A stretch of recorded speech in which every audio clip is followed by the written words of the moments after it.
Hello विद्यार्थियों, कैसे हैं आप लोग। आप सभी का इस बिनुस टीचिंग यूट्यूब चैनल पर स्वागत है। तो जैसा कि आप लोग मैथ पढ़ रहे हैं, तो आज जो है आगे की प्रश्नावली को सॉल्व करना है। तो आज प्रश्नावली है एक्सरसाइज 2.2। इसमें आपके पास कुछ क्वेश्चन दिए गए हैं। जैसे कल तो हमने एक दो एग्जाम्पल लेके समझाया था, शायद वो प्रश्नावली के ही थे। तो आज आगे का क्वेश्चन ये है कि दिया गया है 4u² और प्लस में है 8u। ये जो है एक बहुपद दिया गया है, तो मान लेते हैं ये बहुपद px है। अब इसमें करना क्या है आपको, सबसे पहले इसके शून्य निकाल करके शून्यकों में संबंध को स्थापित करना है। जैसे कि 9th में आप लोग पढ़े हैं, इसका शून्य करते कैसे हैं।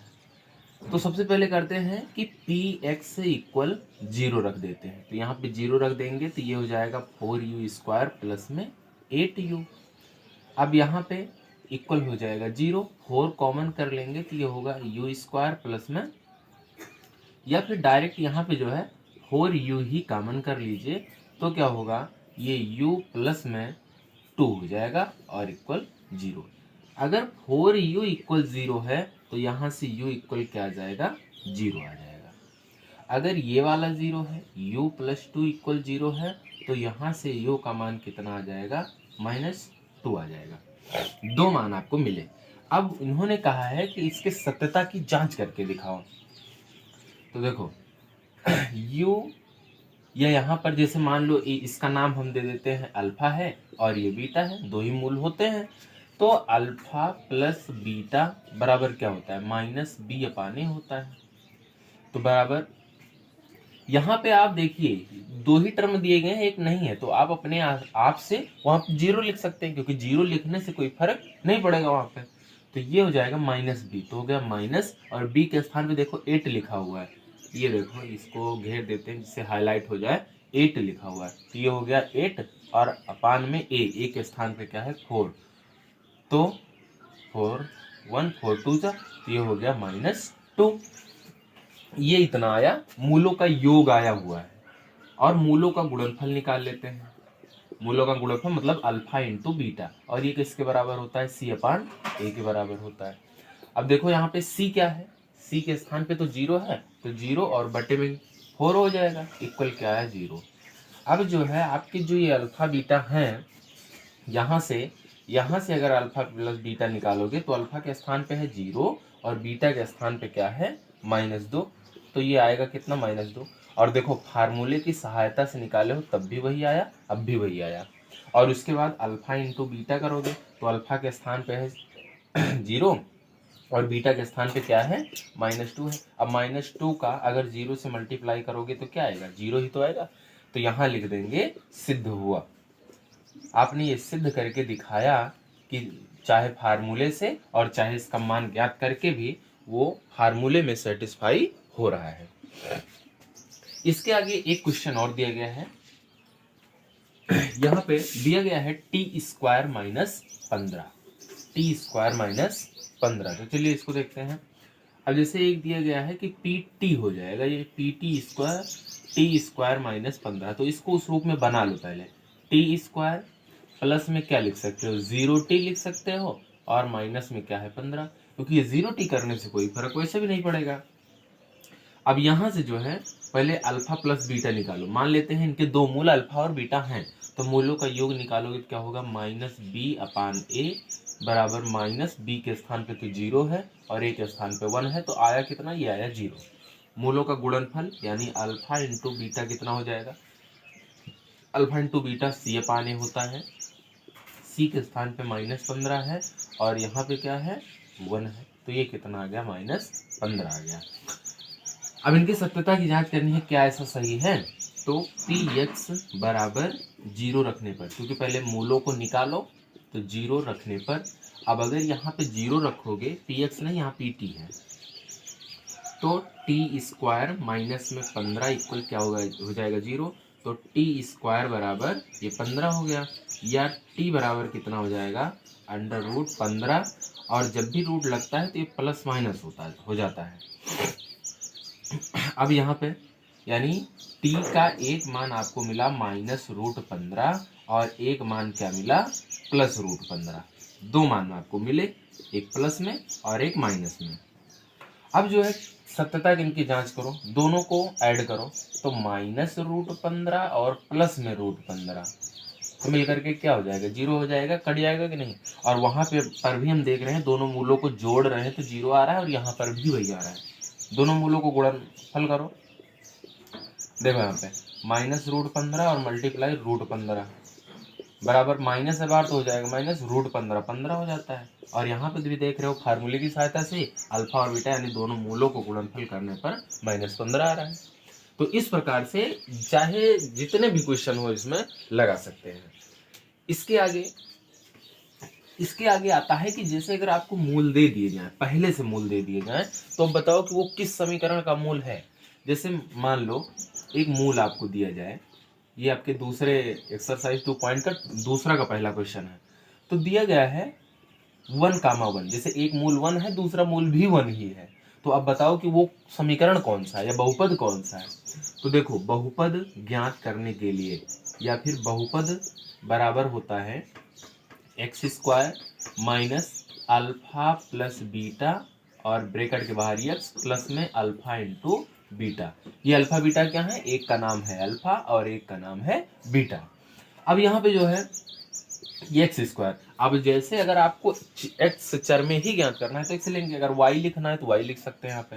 अब देखो यहाँ पे क्या हो जाएगा, x² माइनस अल्फा के स्थान पे भी 1 है, बीटा के स्थान पे भी 1 है और ये हो जाएगा x प्लस में 1 इंटू 1। यहाँ से हो गया x² माइनस 1, 1 2 हो जाएगा, तो हो गया 2x और प्लस में 1 का 1 से मल्टीप्लाई 1। तो ये वो बहुपद है जिसका मूल क्या है, 1, 1 है। तो ये एक फार्मूला है बहुपद ज्ञात करने के लिए, द्विघात बहुपद ज्ञात करने के लिए एक फार्मूला है। इसमें और क्वेश्चन ले लेते हैं। इसमें एक क्वेश्चन है -1/4 और (1/4). ये एक मूल या इसके शून्य दिए गए हैं, तो बताओ इस बहुपद को लिख के दिखाओ। तो बहुपद बराबर हम जानते हैं क्या होता है।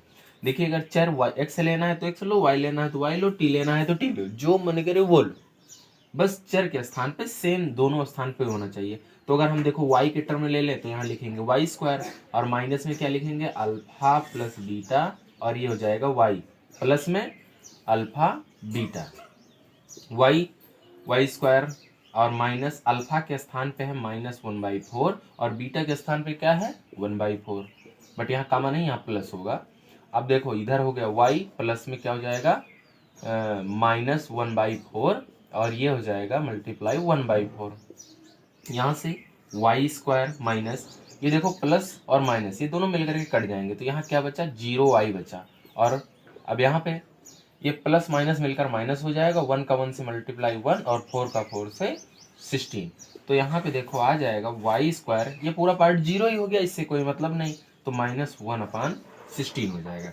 तो इसके लिए जो बहुपद निकल कर आएगा वो कितना होगा, इसके लिए बहुपद ये हो जाएगा। इसी तरह से प्रश्नावली में और भी क्वेश्चन दिए गए हैं, तो उन क्वेश्चन को आपको लगाना होगा। इसके आगे जो है आपको थोड़ा सा कुछ नया पढ़ना होगा। एक होता है विभाजन एल्गोरिदम। तो क्या पढ़ेंगे इसमें, विभाजन एल्गोरिदम। जैसा कि पहले आप पढ़ चुके हैं कि भाज्य बराबर क्या होता है, भाज्य बराबर भाजक और गुणे भागफल, धन में क्या होता है, ये शेषफल होता है। अब देखो जैसे हमारे पास एक बहुपद px है और एक बहुपद क्या है gx है। दो बहुपद दिए गए, बहुपद में दिए गए हैं और मान लेते हैं कि px की जो घात है, मतलब ये बड़े घात वाला है, px की घात बड़ी है gx की घात से, gx की घात से। कहने का मतलब ये है कि जैसे मैं लिख दूं x² प्लस में x, ये एक बहुपद हो गया और ये ग्रेटर देन होगा किससे, x + 2 से होगा। क्यों, क्योंकि यहाँ पे देख रहे हैं बहुपद की घात कम है और यहाँ पे बहुपद की घात ज्यादा है। तो ऐसा मान के चलना है कि px जो हो, जिसकी घात बड़ी होगी वो उसी को ही px माना जाएगा। तो इसी को, ये जो px है जैसे हमारे पास दो होते हैं, भाग दिया जाता है, 9th में भी आप भाग पढ़े हैं, बीजगणितीय भाग, तो ये px बराबर हो जाता है gx, और एक निकल के आता है भागफल निकल के आएगा, और भागफल को हम नाम क्या दे देते हैं, qx नाम दे दिया जाता है, qx, और प्लस में जो शेषफल बचता है उसको rx कह देते हैं। ये हो जाता है, और यही है विभाजन एल्गोरिदम, भाग देना होता है। जैसे अगर एक क्वेश्चन लें कि x प्लस टू से एक्स स्क्वायर प्लस 5x और प्लस 6 को भाग दीजिए और एल्गोरिथम को सत्यापित कीजिए, तो कहने का मतलब बाद में जो जो आएगा इसी में रख करके सत्यापित कर दिया जाएगा। तो क्या करना है, x प्लस 2 से पहले आप इसको भाग करो, तो ये एक्स स्क्वायर प्लस में 5x और प्लस में क्या हो जाएगा 6। अब अगर x से इसमें भाग करते हो तो अगर x टाइम मल्टीप्लाई करो तभी x स्क्वायर मिलेगा, तो अगर x से x में करेंगे तो x स्क्वायर हो गया, और x का 2 में करेंगे तो ये प्लस 2x हो जाएगा, ये माइनस और ये प्लस है तो माइनस हो जाएगा, दोनों कट जाएंगे, 5 में से 2 घटाएंगे तो 3x, ठीक, और यहाँ पे जो है प्लस में 6 बचेगा। अब ऐसा क्या कर दे यहाँ पे कि 3x मिल जाए, तो यहाँ x है तो अगर 3 से मल्टीप्लाई कर दे तो 3x मिल जाएगा, तो ये हो गया 3x, और प्लस 3 का 2 से 3 2 जा 6 हो जाएगा, ये भी माइनस ये भी माइनस, दोनों कट जाएंगे, तो यहाँ क्या बचा 0 बचा।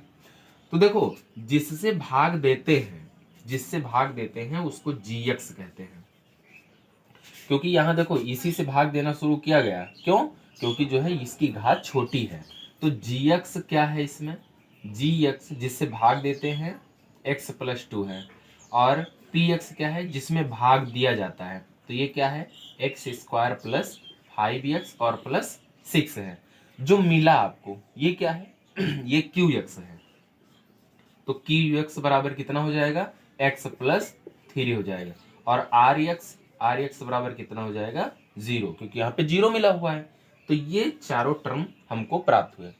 अब इसी में रख देना है, तो जैसे px का मान ये है, इसको यहाँ पे रखो और इसके तरफ में gx रखो, qx रखो और उसमें 0 को ऐड कर दो, तो क्या देखो px के बराबर आ रहा है, बिल्कुल आएगा, और यहीं पे जो है एल्गोरिथम सत्यापित हो जाता है। इसे कहते हैं विभाजन एल्गोरिथम। तो अब जो इसके और लॉन्ग वाले क्वेश्चन होंगे उनको नेक्स्ट वीडियो में बताया जाएगा।